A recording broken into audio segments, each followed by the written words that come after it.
Welcome back to Buffalo Boat Shrink Wrapping. This is Chris, and I'm the guy with the blue coat.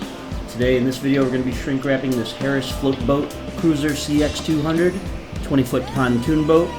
And as usual, I'm going to get started working on the top.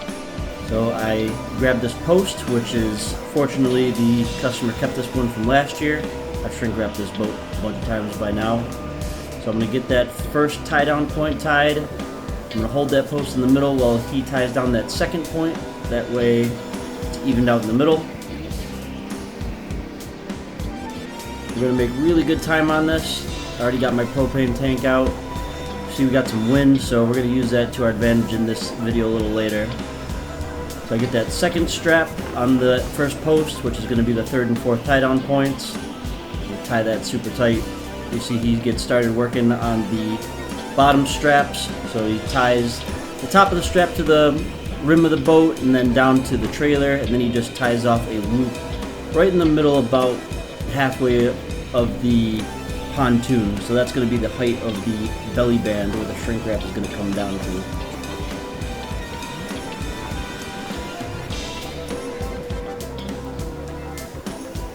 I'm just adding some extra straps off that top post.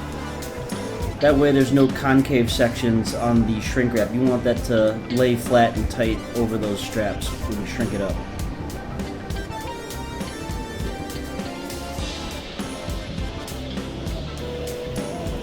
Get that second post going. Get that first tie down point, and as usual, the second tie down point, I'm going to hold the post in the middle. I'm going to ask him to tie it down to that point while I hold it in the middle.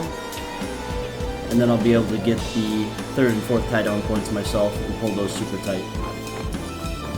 So he's already running the belly band through those loops on the bottom, getting this boat framed up real quick.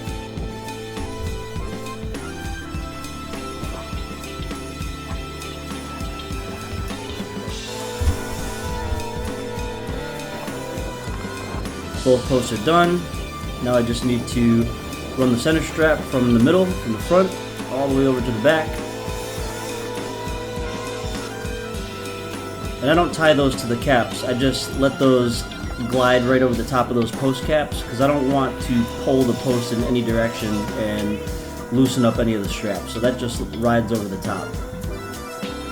So it's tied off in the front, and then in the back I'm going to just make a big, or I'm going to have him make a loop, a big loop over that motor, and I'm going to tie the top strap to that loop. Call that a bridle, and then that gets tied tight over the top, and then that goes right over the top of that outboard motor. So right here we're going to get a measurement from the belly band to the top of the post cap, and then to the other side. So this is going to give us how much shrink wrap we need to pull off that roll, so that we can pull off this super advanced shrink wrap prestige mode move, right, where we just float that whole piece of shrink wrap over the whole boat.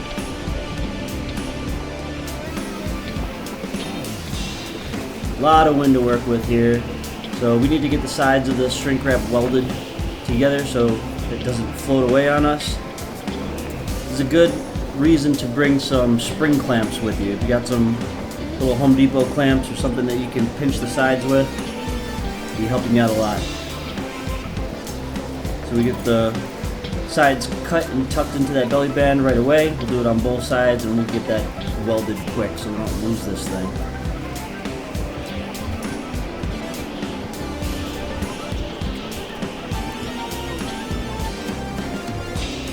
When you're trying to shift that shrink wrap around, you want to shift it front to back and left to right so that you have enough shrink to go past the belly band in all directions. And then when you're done shifting it, you usually yell to your partner, "I'm cutting it now, it's cutting time," so don't shift it around anymore.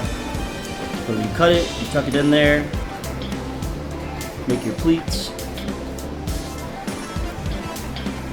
cut off the trim, and then we can start welding up that whole perimeter. This is where the torch comes out.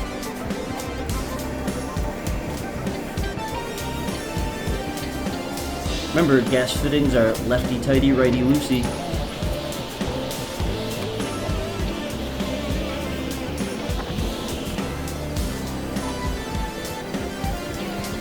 Cut off that excess and trim. I'm going to weld those first.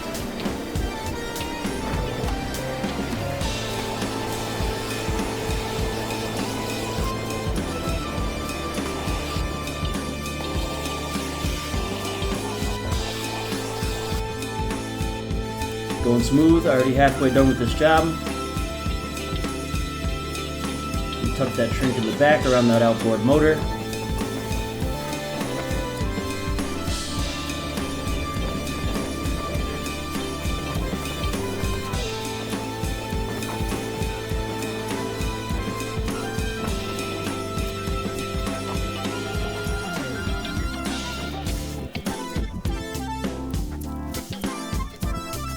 Don't worry about all that scrap that we're throwing on the ground. We're going to ball that up, weld it together, and that goes right in the recycling bin.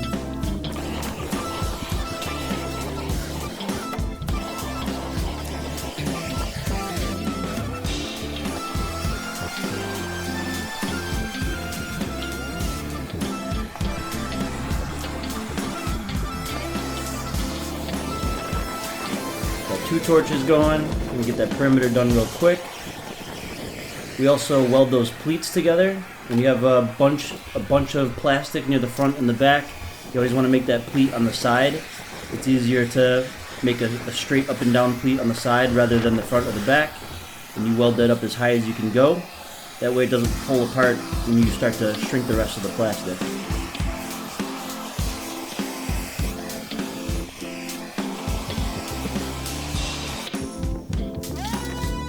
Now you see I just added the extension pole to my shrinker, so now it's time to just shrink up the rest.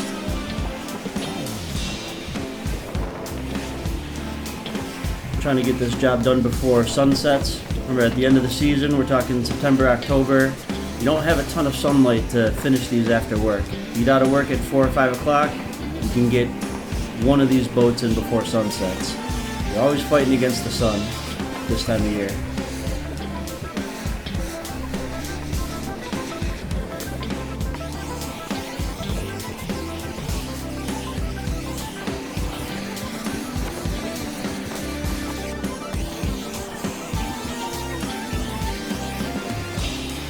So satisfying.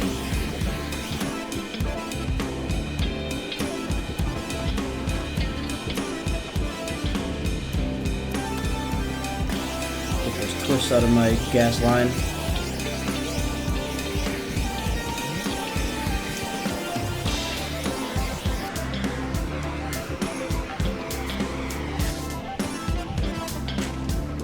I'm going to go around the perimeter of the boat and just shrink up everything I can reach, and then I'll go around the boat again and get the top of the whole boat from the ladder.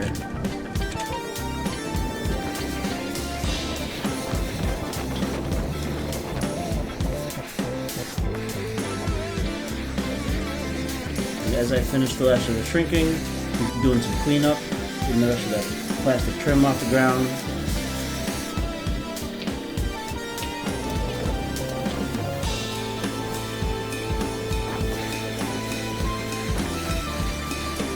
Good seasonal side hustle.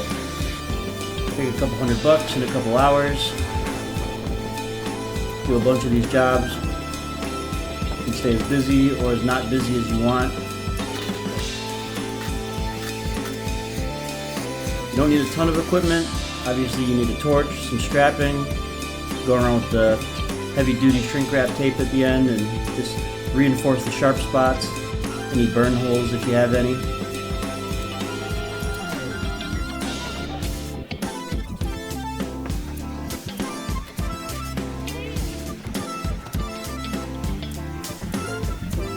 Go, gift wrap.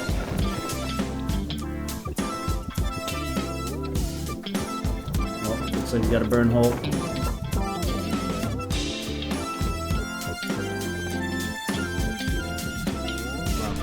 That's it, folks. Ready to get unwrapped in the spring. All set for winter. Thanks for watching.